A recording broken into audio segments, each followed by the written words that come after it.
speaking, so I would urge people not to take interventions. Maria Eagle. The government, when introducing regulations such as this, should avoid overcomplication.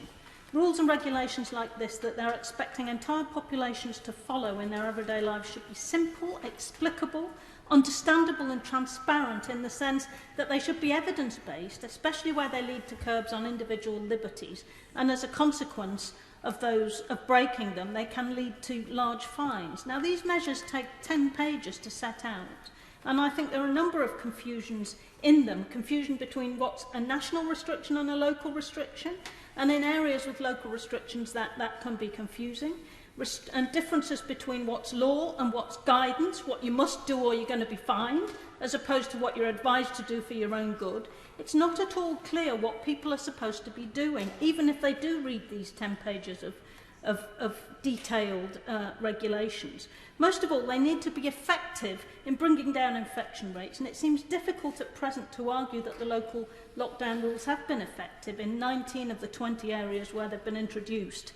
Numbers have soared, infection rates have soared. On Merseyside, we've only had them for a week, but infection rates are soaring.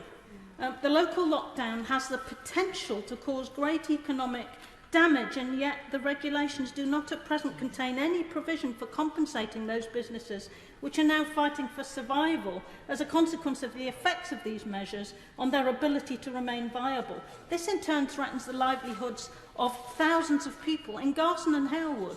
Unemployment has doubled this year already to 8%, about 5,000 people.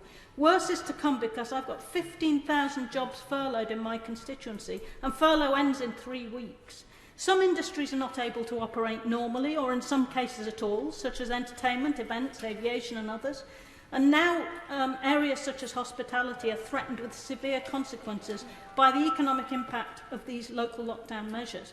As for the approximate 77,000 self-employed workers in the Liverpool City region, many can't work at all and have qualified for no support whatever from the government support schemes. They are simply excluded.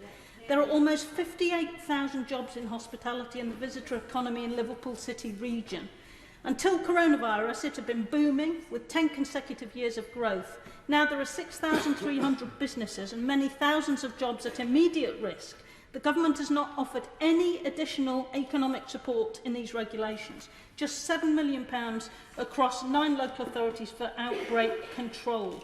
Furlough ends in 3 weeks. These measures will still be in place, if not more stringent measures, if we believe some of the briefing we're seeing this evening, given the infection rates we're seeing. The government must implement a local business and job support scheme where local lockdowns are implemented to prevent the jobs carnage we're about to see. I hope the Minister will agree with me.